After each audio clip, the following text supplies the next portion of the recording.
Everybody are singing these high praises for these Perovskite solar cells that seems to be coming into the market now, but they are all getting scammed. I can tell you because I'm an idiot. Reason why I'm an idiot is because I cannot read, cannot write if doing official test. But I still have one of the technical highest mind on this planet, and I've managed to take a high technical university degree uh, at a time where all exams was 4 hours written exams. How could I do this? Because I understand physics and technical, and I have it top of my mind, and I'm good at connecting different technical things.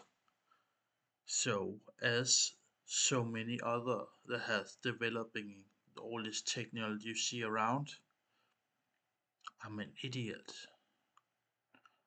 Reason why you don't see anything new inventions for the decades now is because all idiots has been lured out. Before you have personality, now you have a diagnosed. I have no diagnosis because I don't want to be executed in some random. But if I have a technical and analyzed, you have to listen. Otherwise, you will be sorry. And this one is going for this perovskite solar cells, which I will explain why it's a sham and why it has no future. You should listen to me. I'm an idiot, I know. Can you remember the company called Thanos? They try to develop better technology that you can only with one drop of blood could have multiple examinations and decided the cancer and liver disease and all this with like zero inconvenience and with very low cost to the consumers. Very nice product. Everybody, not everybody, of course, but a lot of people was appointing this, and they had this female CEO, which was the inventor of it. She had like a neck like this, and talk like this, and so on, and everybody was very impressed by her because she was promoting this technology everybody wants, but it turns out to be a scam. Now we are in this world where everybody has this feeling that solar cells do not perform as people wish it will, and that's also creating the will and the wish for something better. And for many years, that wish has been whispering in these high-tech labyrinths with perovskite, where very skillful people are working tirelessly to create this solar cells that this will be very cheap to make and will outperform silicon solar cells by a lot. Well, seems like the time is now, and this Oxford, what is Oxford company is now promoting with time to market solutions. I say it's the same story as Thanos. This is the technology everybody wants, but cannot be realized. And this video is about that. Believe it or not, the long-promised next generation of solar panels are here. No, I don't believe it. I think it's a scam. I think I can prove it also. I spoke with Oxford PV's Chief Technology Officer, Chris Case, who explained why this crystal structure is so important. I always like to remind people, salt and diamond have the same crystal structure, but boy, are they different materials, right? Notice that he didn't answer the question why perovskite structure is so important for solar cells. He didn't answer that. He was talking about that salt and diamond has the same crystal structure, which they don't have. This is a model of a diamond. It looks like this. Every atom has 4 neighbors, and when it breaks, it gets like very sharp edges and so on. This is a silicon, which also have a diamond structure. Notice all these very pointy spikes it have every time you break it. That's because it has a diamond structure. You don't see the same as salt, but salt, and that's because it doesn't have a diamond structure. So what he's saying is wrong. He doesn't know what he's talking about. Yoo-hoo. I will now explain what is the basic fundamental principle there are of a solar cell. Basically, the whole concept of a solar cell is very simple and how it works. A solar cells work by electrons with low energy entering the material in one area, and electrons with a higher energy are leaving the same crystal in another area. There are many misleading explanations how a solar cell works, so let me explain it again one more time, based on a silicon crystal, which also is a diamond structure crystal. Electrons move into the crystal by all these connections there are between the atoms. So the binding energy between the atoms, that these electrons are the road for the electrons that are entering the crystal, why it produces electric power. So it jumps. Normally you will see holes moving out of the crystal, but that's basically the same as electrons are moving into the crystal because the holes are filling out. So it will move through these letters here. When light ejects one of these electrons out and give it more energy, it has these, you can see here right through. I can symbolize it by this conductor, which is just aluminium foil, and you can see it has like these connections. When it's a free electron, it moves out of the crystal in these you can almost call them tubes. The crystal constructs. This is how solar cells work. Electrons with low energy go in, electrons with high energy go out. This is the basic principle of a solar cell. I will now explain what is the basic physics that make it almost impossible for perovskite solar cells to work. Creating a solar cell is basically all about mobility of electrons.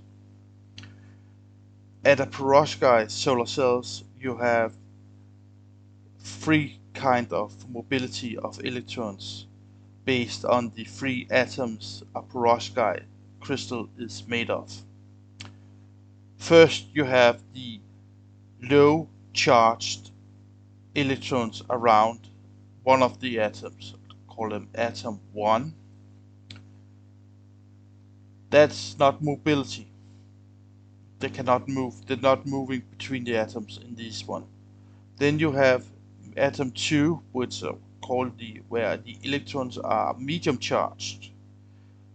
Here you have pretty good mobility.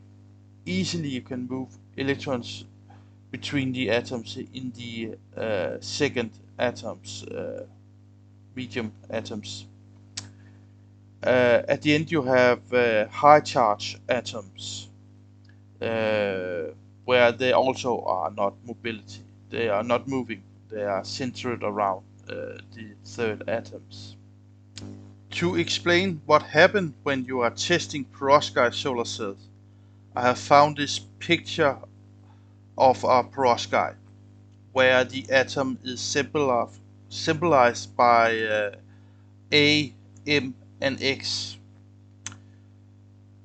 When the crystal are being light up, the electron around atom M get charged, and then it can move out to the electron cloud that are in the X atoms, as this medium layer of atoms.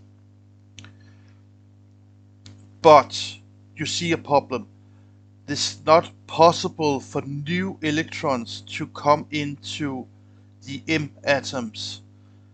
So you have like no conductivity of low energy atoms in the perovskite solar cells. This is why it's not meant to last. But you will say that cannot be right, because I have seen videos that are explaining things like this. We're on the verge of a solar revolution with a new contender, perovskites, that are cheaper and already rivaling silicon solar cells' efficiency. Well, when you see that video, what they're not explaining is that the testing time of these perovskite solar cells is 1/1000th of a second. So it's a flash test. So basically, you don't measuring the current that coming out of the crystal. You're just measuring the potential. And when you have potential, and say over time that will give a current, except this doesn't give a current, it just gives the potential. That's why the devil's in the detail, and this is a very important. Then you can hear that in this video explaining things like this.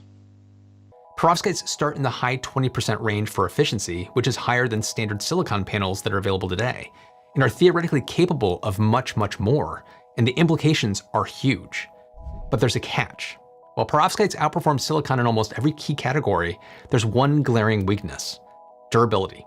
Historically, they've degraded quickly because they don't get along with oxygen, moisture, heat, or UV rays, which is not ideal for something designed to soak up sunlight outdoors. So how has Oxford PV engineered a tandem perovskite solar panel that can last 25 years? That info is still largely proprietary, which, let's be honest, shouldn't be surprising and kind of makes sense. If Oxford PV's perovskite solar cells last the claimed 25 years, they're sitting on a gold mine. Or should I say sun mine? Anyway, it's no surprise that they're not eager to share their secret formula. But don't worry, the cell's performance have been independently verified by Germany's Fraunhofer Institute, a trusted name in PV research. So why is that? Well, I think that these Oxford PV chip company are pulling out our old playbook, which also was made by Thanos when they scammed for billions of dollars in the medical industry. I think they just have putting in a silicon solar panel and tested as their own. So they have bought a silicon solar panel, which you easily can get with the efficiency of 20%. Please notice the details here. These Oxford PV company claiming that they have a mass producible solar cells with efficiency in the upper 20% at the start of the year, and they have a press release where they have 65% efficiency. But the panel they sent to testing has 20% efficiency, which is the same as silicon solar panel. So there is no gaining, there's no efficiency gaining in this perovskite compared to solar cells, which suggests is just silicon, because silicon works and perovskite never works. But there are tests and so on that are showing that you can make perovskite solar cells last for a long time. So how did that happen? Well, as usually, the devil is in detail. These long durability test of perovskite is made by applying silver to the crystal. So here now I found another picture of a perovskite structure. What they have done here is putting a layer of silver into the bottom, and with this silver layer you can actually you have an access way where you can deliver electrons to these atoms that have the low potential of electrons. The silver makes it possible to deliver new electrons to the atoms where the electron have the low charge. These perovskite solar cells that can last for a longer time, I will just say longer time because it's still kind of short time, they are not producing so much power. You still have the same problem by perovskite solar cells, is that all these with this defined as these X atoms and their electron cloud is basically a house of cards. They are laying the foundation for the structure, and when you're starting producing power,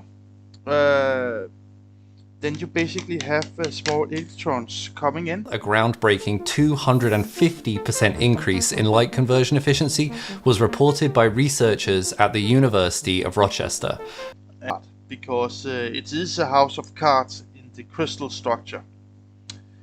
This is why this is the reason why perovskite solar cells basically don't work, how you can make it work, and then again how it in reality doesn't really work. So what technique can you use if you don't want to be scammed? Well, you have to use your logical sense and look at the data as it's been tested in relation to how it has to be used. So when you see these very high performance solar cells that have 40 or 80% because they have multi-junction cells and so on, you have to look at all the details in testing. So if it has been tested for like millisecond, 1,000 parts of a second, and it shows very promising in that short time, it's just a flash test. It basically doesn't tell anything about it. You have to see the test in long time durable. You have to be tested for days, and you also have to notice how much power does it make when the circumstances is not perfect. How much power does it make in a gray day, and when it's cloudy weather and so on, because this is where the power production means most, because otherwise you have to use storage power, and storage power costs a lot of money. We used to have it very cheap because we're using fossil fuel, but if you don't use fossil fuel and you want to have renewable energy and storage it, it costs energy. This is basically physics. It costs energy to storage energy, basically because it's not possible to storage energy, so you have to make something different when you are storing energy, and from that different thing you're making you can create some energy. That's creating losses. That's why it's so important to have a stable energy source.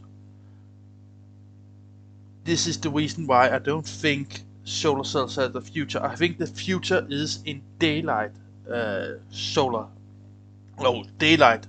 power cells, which convert basically all daylight into electricity. I'm the happy inventor of some very, yeah, they are the perfect solution basically, because this is the way. It's the most simple element in the universe combined in a kind of a easy and simple way, and this is the way. Uh, no doubt about it. Of course, I'm not 100% sure. I'm only like 97%, 98% sure about it. I think it's take time. Another thing, you have to look at the product and see how it is. So if you have a product that looks like this, you can see this is very shiny material. And if somebody referring to some high-tech nishi technology, where explaining all quantum mechanism and Schrödinger equation and all kind of things you really don't understand, but you look at this and see, okay, you have to convert light into electricity, and you have a surface that like reflects almost all light, then you probably don't have a good technology. Common sense. Use it. So here at the end I will explain what is the future of solar cells. Well, I don't think it has one. The weather outside, you see it's gray, and right now we have a maximum produced of the total amount of effect coming from solar cells here in Denmark is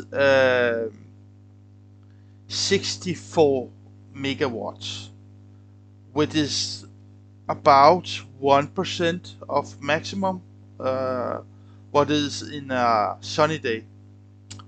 And you say, yeah, that's of course because it's a great day. Of course, solar cell doesn't make power in a sunlight. Is not that important. The important is a day like this. This is the important day, and you still see there's a lot of light in the sky. So I have estimated that you have about 150 to 180 watts of light. But in a day like this, the potential of silicon is about 54%. So a high energy photon gives the same as a low energy photon. This is the reason why you have this potential very high efficiency for silicon in a weather like this, because every photon gives 1.1, and you have a lot of photons in the weather like this. It doesn't have so much energy, but really doesn't matter. So how should you make a solar cells? Well, the important thing is silicon. That's the basic material you should work with, in my opinion, because we have about over 25% of the Earth cluster silicon, so we have that material in abundance. And silicon have the capability to convert all visible light into electricity. So if you can see it with your eye, you can make power of it. So my technology approach is just to enforce this silicon to capture most light into it as possible. So for myself, I have tried to develop these silicon and diamond based solution to creating daylight into electricity. So compared to solar cells, my inventions are converting daylight instead of sunlight, which mean they have a performance that a little bit over what the best solar cells have today in sunshine, but they have like 4 or 5 times better performance in gray weather, and when it's because they are converting all light. They have a diamond surface, which is a perfect solution, which not so much is in technical world, but that's basically a perfect solution to every civilization that are central about a red dwarf system, which we are not, but it's still a pretty good solution. cloudy weather.